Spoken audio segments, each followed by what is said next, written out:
Engine number 2 for the day with a vintage smoke system. When I got it, the engine would not run. The reverse unit was corroded beyond recognition, and the smoke system was totally glued together. I had to pry the wick material out with needle nose pliers. So I've reconditioned the smoke.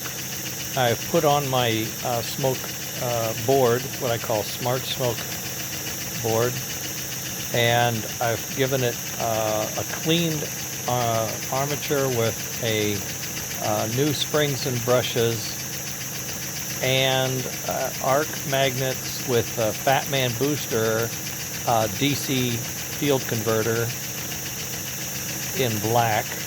I like red, but for some reason someone thought they needed it in black. I printed one in black and then I kept it. Then we have a vintage knuckle chassis that likely went with this in the mid early 50s. A lot of repairs done to it with screws of suspect nature, but I thought, you know, a lot of people just get them and that's what they get, so let's see what we can do. I put a tray on top of it to isolate all the digitals. I pull the power up from the two-wheel truck pickups, front and rear. I convert the AC power into DC, and then I pass the DC out to the various devices, one being the motor control board and the other being the smoke control board. And there's the result. The mechanical puff and chuff is intact. Made that new hole in it. That was pretty cool. And as you can see, it will smoke at speed. It doesn't thin out, and it doesn't come down either when you come to idle. Really enjoying this. Fitting up these engines quickly with the complete systems. This particular tender probably came off a 290 because it has the drawbar coupler.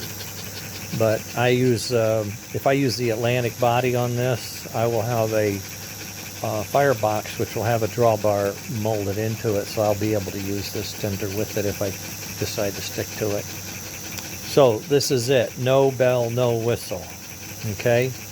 I don't know what the cost of this would be, but I don't know, maybe $75 tops for all the bits. I'll have to do the math on it and I'll let you know if anybody's interested. But there it is. And it runs like a top. It runs pretty darn good.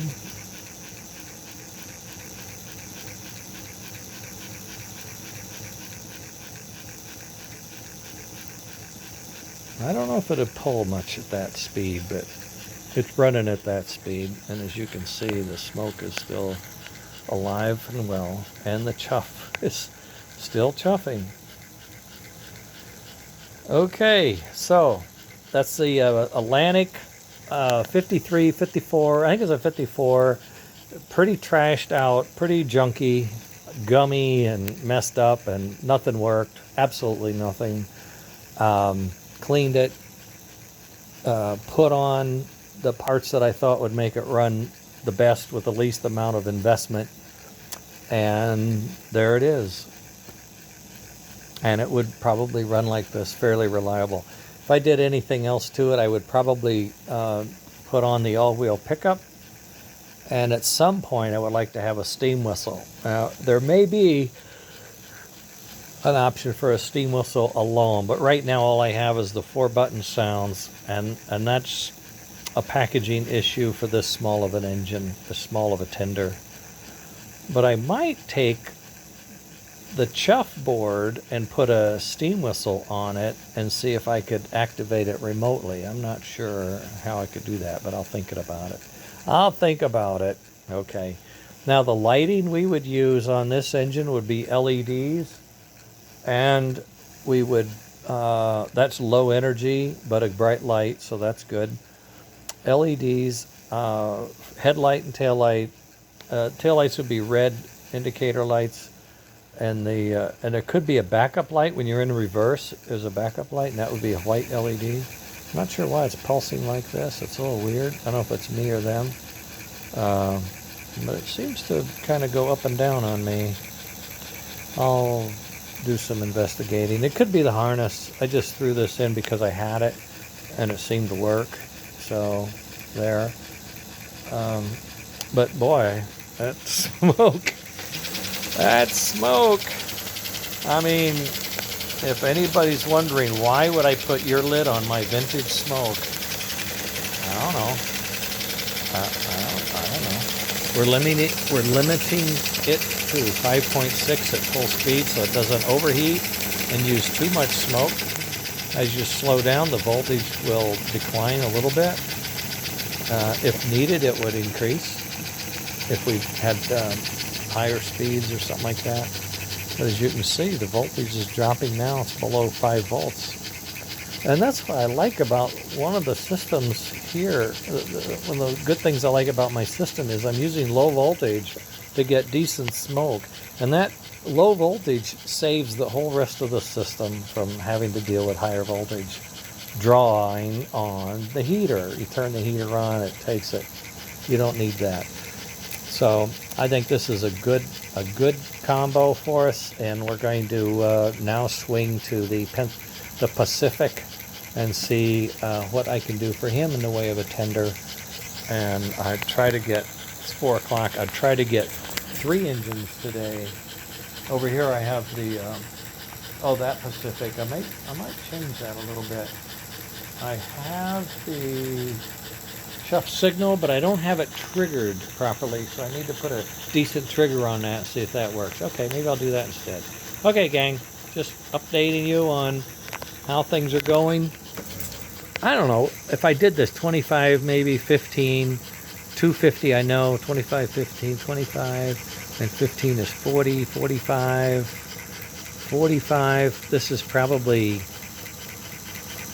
15, I think, $15. 40 and 15 is 55, and this is probably 25 on the high side. So we're at 55, say 15. So $70, $75, round numbers. $75. I had an engine that would not run, didn't switch, didn't smoke, didn't do anything. It was gummy. It was just glued together. It was old. So I cleaned it, put these parts on, $75 later. Runs like a champ, smokes like a champ. You tell me, is that reasonable, or am I wasting my time trying to build these things? I try to do them cost effective, and sometimes you can't, but parts just get too expensive. The plastic parts I can I won't say give away, but I don't charge much for them, okay? Because they're printed and the design is all on me. My labor is all just eaten up free to you anyway. So the things I have to buy, PC boards and components, that's the bit of it.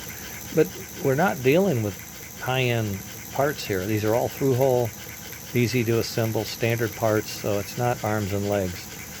And I don't know. I think if I had an old engine and it was in a box, it was granddad's or whatever, I could get it running for $75 rather than mess around with all the old stuff, which would wear out anyway. Heck, here you go. This smoke should last a very, very long time. Just keep putting oil in it. The reverse unit is digital. The converter is digital. The Volt Regulator is digital. The magnets in here are superconducting, and there's ratings like 30, 40, 50. These are 50. Pretty high rating for magnets. And the brushes and springs are vintage Flyer, and I have boxes and bags of springs and brushes. They're pennies, you can get them. So I don't know. put it together and run it, and you would have it for Christmas and whatever. And you pull it out, and a year later, it'd probably run. Check the oil, warm it up a little bit, put some fluid in it, probably go. All right, gang, enough of this. Back to the lab. Try to do a chuff trigger. That's what I'm going to do. Okay, bye.